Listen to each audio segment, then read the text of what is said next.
सभी को जय हिंद। पुनः आज हम अध्याय 11 डीएलएड प्रथम वर्ष के गणित विषय के अंतर्गत जगह की समझ इस टॉपिक पर चर्चा करने जा रहे हैं।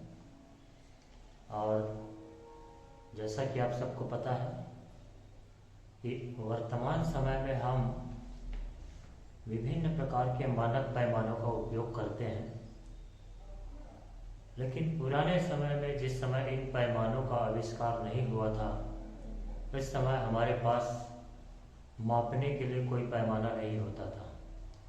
जैसे आजकल आप अंग्रेजी में आप लोगों ने सुना होगा फुट, 1 फुट बराबर 12 इंच। ये जो फुट का इतिहास है ये कहाँ से लिया गया?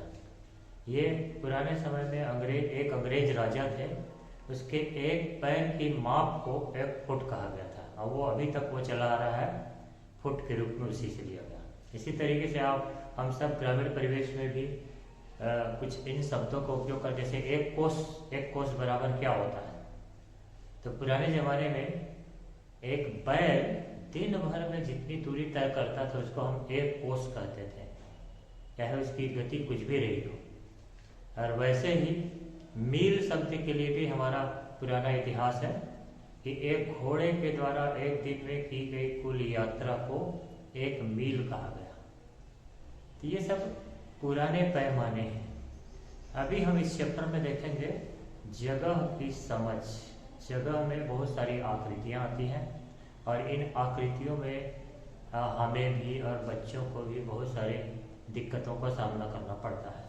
तो इन सब की पहचान के लिए, एक सही समझ बनाने के लिए, उसकी अवधारणाएं स्पष्ट करने के लिए आज हम यहाँ पर कुछ बिंदुओं का चर्चा करेंगे। बंद आकृतियाँ क्या होती हैं, खुली आकृतियाँ क्या होती हैं, समतल सतह किसे कहेंगे हम, असमतल सतह क्या होता है, इसी तरीके से सम आकृतियों की क्या पहचान है, असम आकृतियाँ क्या होती हैं और सममित आकृतियाँ।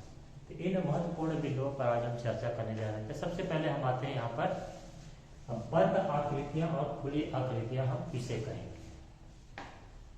तो हम बहुत सारे ज्यामितीय आकृतियों का उपयोग गणित पढ़ते समय करते हैं और उसमें से कुछ आकृतियां बंद होती हैं, कुछ आकृतियां खुली होती हैं।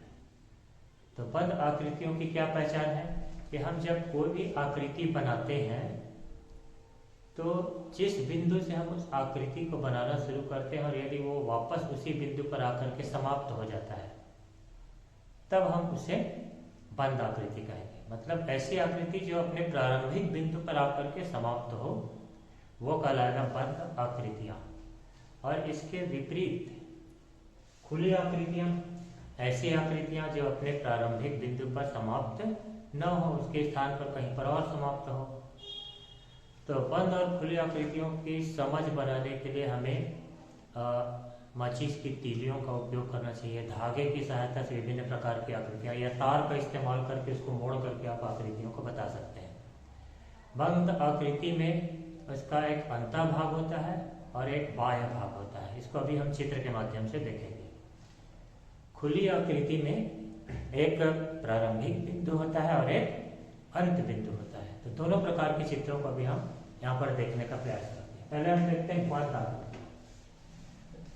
तो जितने भी प्रकार की ज्यामितीय आकृतियां हैं जो 3 या अधिक भुजाओं से बनी होती है या वृत्त होती हैं, ये सब बंद आकृतियों के अंतर्गत आती हैं। जैसे ये त्रिभुज है, ये दूसरे प्रकार का त्रिभुज है, ये और तीसरे प्रकार का त्रिभुज है।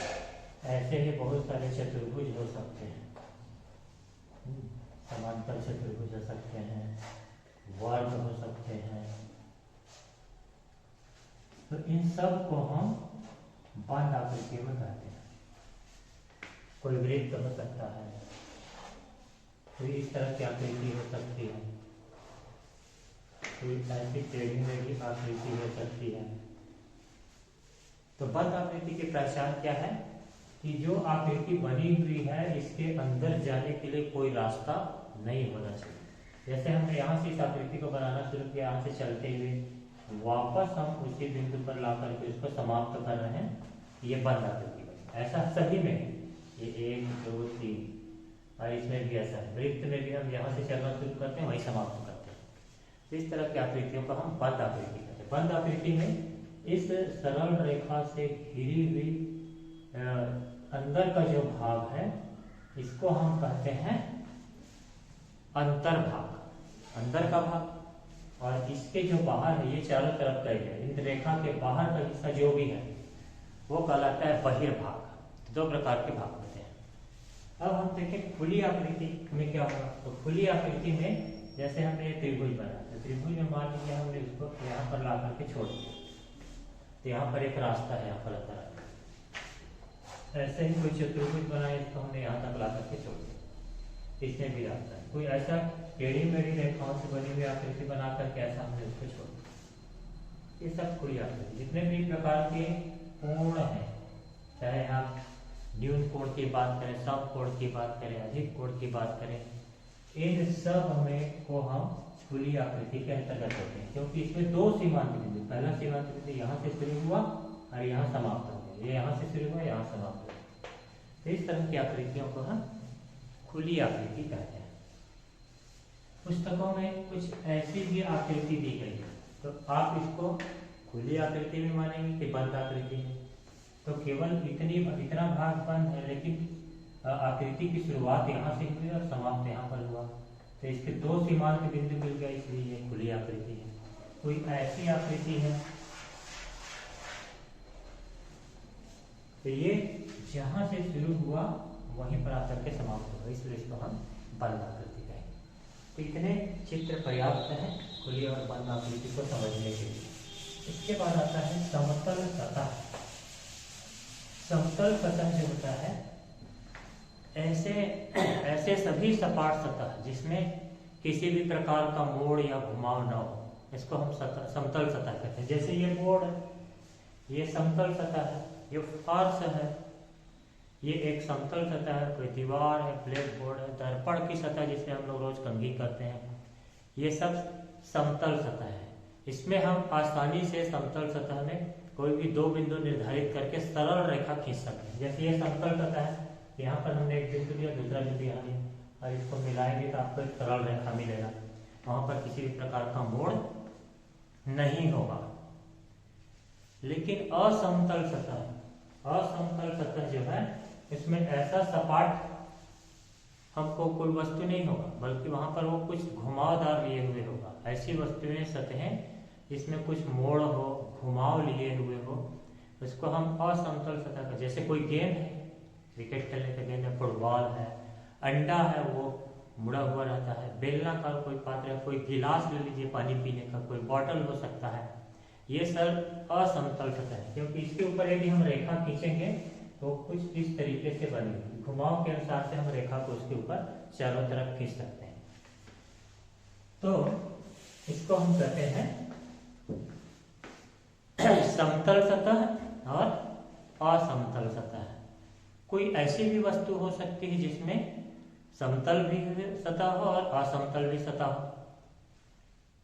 तो ऐसी कौन कौन सी वस्तुएं हैं? जैसे बहुत सारे वाद्य यंत्र आप लोगों ने देखा होगा, ढोलक है, तो इसके दोनों तरफ समतल होते हैं, लेकिन बाकी जो हिस्सा होता है वो घुमाव लिए हुए रहता है। कोई बेलन है, कोई शंकु है, शंकु के आकार में आप देखेंगे तो ये जो भाग है, ये नीचे वाला भाग समतल होता है और इधर वाला भाग ऐसे घुमाव लिए हुए है। तो ये जो है समतल और असमतल दोनों का उदाहरण है। फिर आता है हमारा अगला सम आकृतियां। सम आकृतियां जो सीधे कोरों वाली बंद आकृतियों को हम सम आकृतियां कहते हैं। सीधे कोर का मतलब जो सरल रेखा से बनी हो। जैसे जितने भी प्रकार के त्रिभुज हैं वो रेखाखंडों से मिलकर के बनती है। तीन रेखाखंड के घिरी हुई बहुत सारी आकृतियां हम त्रिभुज के प्रकार के प्राप्त करते हैं। वैसे ही चार सरल रेखाओं से मिलकर के बनी हुई आकृति चतुर्भुज मिलती है। तो वो सब भी सम आकृतियां हैं। तो सम आकृतियों में सरल रेखाओं का उपयोग, जैसे हमने त्रिभुज लिया, ये सीधी सीधी रेखाओं से मिलकर के बना है। कोई दूसरा त्रिभुज, कोई चतुर्भुज, कोई अन्य प्रकार का चतुर्भुज,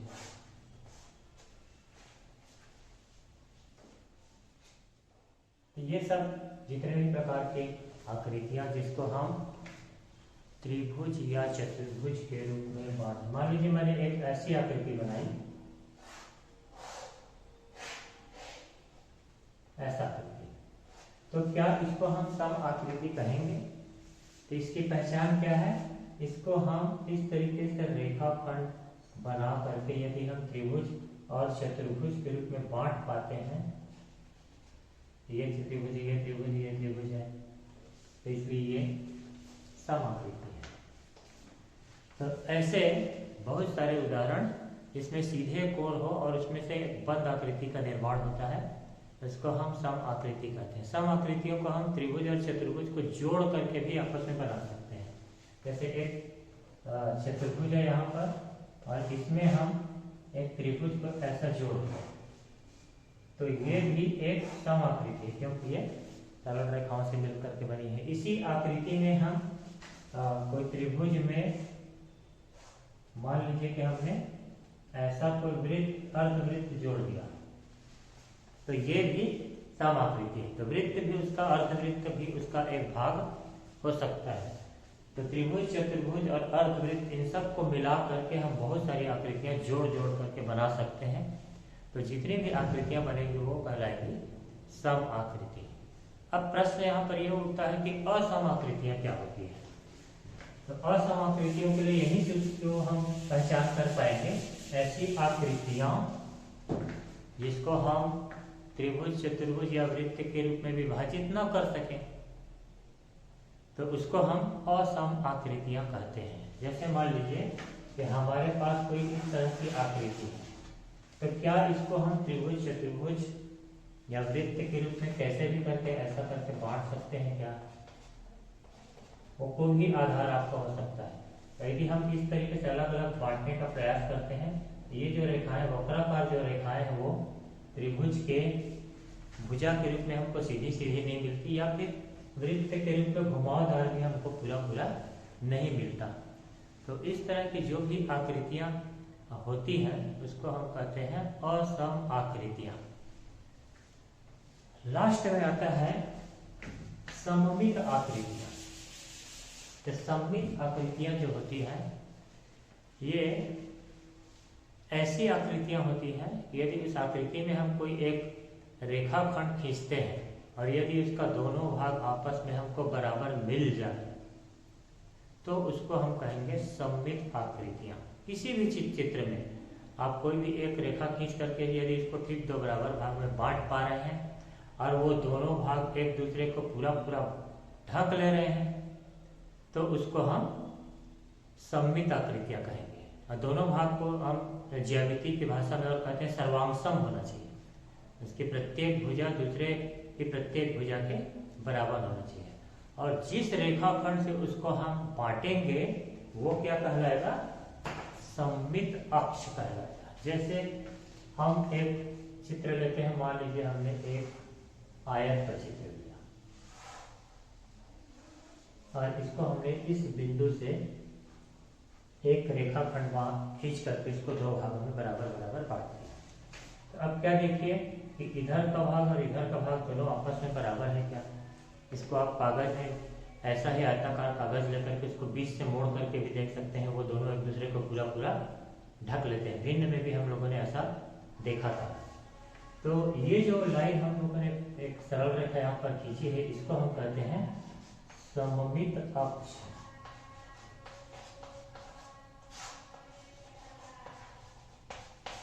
किसी भी आकृति में एक से अधिक सममित अक्ष भी हो सकती है। जैसे यहाँ पर हम चाहें तो यहाँ पर एक और अक्ष बना सकते हैं। अगर इसको हम इस तरीके से मोड़ें तो ये दूसरा इसका सममित अक्ष हो जाएगा। ऐसे ही अलग अलग आकृतियों में अक्षों की संख्या अलग अलग होगी। मान लीजिए वर्ग है तो एक अक्ष आप ऐसे बना सकते हैं, दूसरा ऐसे, तीसरा ऐसे, चौथा ऐसे, 4 प्रकार के अक्ष बन सकते हैं। 4 अक्ष, 4 सममित अक्ष। आयत में 2 सममित अक्ष। कोई समबाहु त्रिभुज है, समबाहु मतलब तीनों भुजें बराबर हैं, तो एक अक्ष आप यहाँ बना सकते हैं, दूसरा ऐसे बना सकते हैं, तीसरा इस तरीके से बना सकते हैं। इसमें 3 हो सकता है।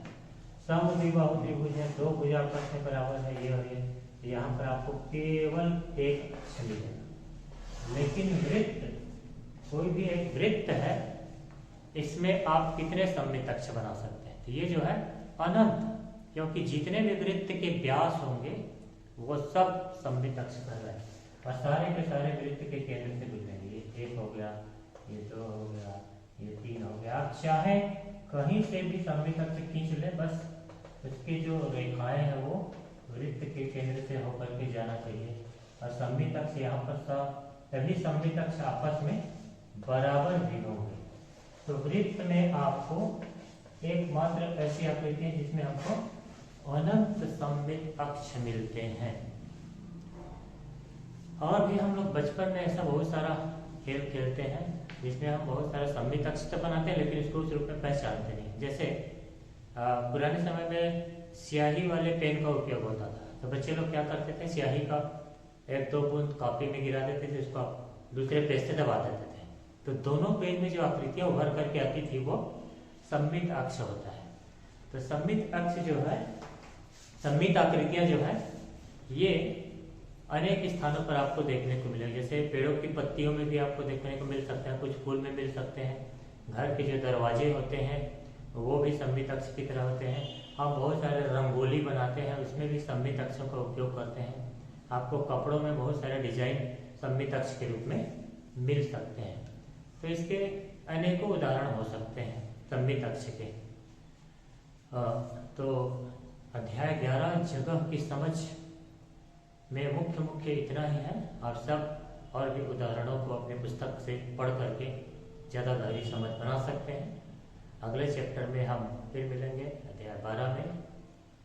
तब तक के लिए आप सबको धन्यवाद।